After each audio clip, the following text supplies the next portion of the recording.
मित्रों, नमस्कार। उस सुबह बॉम्बे में बहुत बारिश हो रही थी। 11 साल की एक लड़की ने अपनी कुछ क्लासमेट के साथ स्कूल बंक किया और राजेश खन्ना की लेटेस्ट रिलीज हुई फिल्में देखने पहुंच गई। लड़की वो फिल्म 2 दफ़ा पहले भी देख चुकी थी। उसे फिल्म के कई डायलॉग्स याद हो चुके थे। लेकिन राजेश खन्ना के प्रति उस लड़की की दीवानगी का आलम यह था कि जब उसकी सहेलियों ने क्लास बंक करके फिल्म देखने जाने की बात कही, तो वो फौरन तैयार हो गई।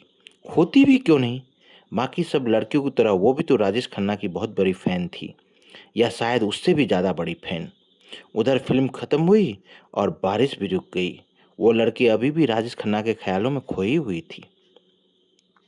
लड़की उनके बंगले आशीर्वाद की तरफ चल दी।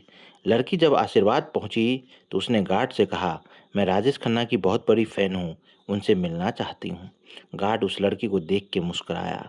ऐसे कितने ही लोग रोज राजेश खन्ना से मिलने आते हैं और उन्हें अपना बहुत बड़ा फैन बताते हैं और गुजारिश करते हैं। गार्ड ने जब लड़की से कहा, साहब घर पे नहीं है, पता नहीं कब तक आएंगे। लड़की जिद्दी थी। वहां से जाने की बजाय वो गेट के साइड में खड़ी हो गई। कुछ मिनटों बाद एक सफ़ेद कार आई और बंगले के अंदर चली गई।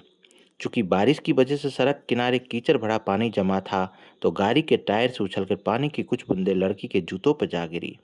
अपने गंदे जूतों देखकर लड़की के आंखों में आंसू आ गए। उसने गेट के अंदर झांका तो कार में से अंजू महेंद्र उतरती दिखी। कार से निकल अंजू सीधा बंगले के अंदर चली गई और लड़की भी आंखों में आंसू लिए अपनी घर लौट आई। वो लड़की और नहीं, वो लड़की थी डिम्पल कपाड़िया।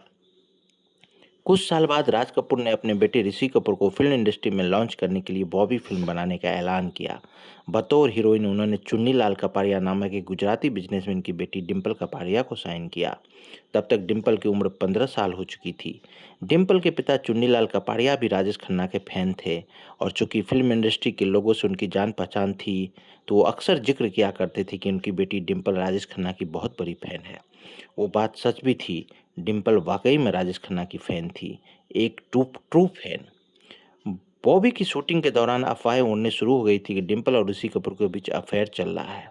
बातें होने लगी कि डिम्पल और ऋषि एक दूसरे को लेकर बहुत सीरियस है। डिम्पल ऋषि कपूर की दी हुई एक अंगूठी हमेशा पहने रहती थी और जल्द ही डिम्पल कपाड़िया कपूर खानदान की बहू भी बनने वाली है। 1972 में चित्रलोक से सिने सर्किल नामक एक गुजराती संस्था ने अहमदाबाद में एक प्रोग्राम रखा। उस प्रोग्राम में हिंदी फिल्म इंडस्ट्री के कुछ कलाकारों को सम्मानित किया जाना था। राजेश खन्ना को भी इनवाइट किया गया और उन्हें मुंबई से अहमदाबाद लाने के लिए एक चार्टर्ड प्लेन की व्यवस्था की गई। उस चार्टर्ड प्लेन में और भी कुछ फिल्मी हस्तियां थी। डिम्पल कपाड़िया भी इसी प्लेन में मौजूद थी। डिम्पल को भी उस प्रोग्राम में बुलाया गया था, जबकि उस समय तक उनकी फिल्म बॉबी पर काम चल ही रहा था। एक इंटरव्यू में राजेश खन्ना ने कहा था कि मैं डिम्पल को तब से जानता था जब वो छोटी बच्ची थी। उस वक्त कभी डिम्पल को मैंने उस नज़र से नहीं देखा। एक दिन पार्टी में मैंने एक लड़की को देखा। वो एक टीनेजर लड़की पार्टी में कुछ लड़कियों के बीच बैठी थी। जैसे ही उसने मेरी तरफ देखा, मुझे लगा जैसे मेरे दिल में एक अलग सी जली। लगा जैसे पुराने सभी रिलेशंस का दरवाज़ा एक झटके में बंद हो गए। कुछ देर बाद मुझे ध्यान आया कि ये वह लड़की है जिसको मैं बचपन से जानता हूँ। अहमदाबाद में वो प्रोग्राम खत्म होने के बाद जब सभी सितारे उसी चार्टर्ड प्लेन से वापस लौट रहे थे, तब राजेश खन्ना ने देखा कि डिम्पल के बराबर वाली सीट खाली पड़ी थी। राजेश खन्ना डिम्पल के पास गए और बोले, क्या मैं यहाँ बैठ सकता हूँ? डिम्पल ने मुस्कुरा के कहा, श्योर सर। फिर तो हवा में कई हजार फीट ऊपर डिम्पल कपाड़िया और राजेश खन्ना के बीच कई बातें हुई और उनके रिश्ते की नींव यहीं पड़ी। यह वो दौर था जब राजेश खन्ना और उनकी प्रेमिका अंजू महेंद्र के बीच काफ़ी अनबने हो रही थी। फ्लाइट में राजेश खन्ना ने डिम्पल कपाड़िया को अपने घर का नंबर दिया और दोनों की बातें शुरू हो गई। आज डिम्पल का जन्मदिन है। 8 जून 1957 को डिम्पल जी का जन्म हुआ था।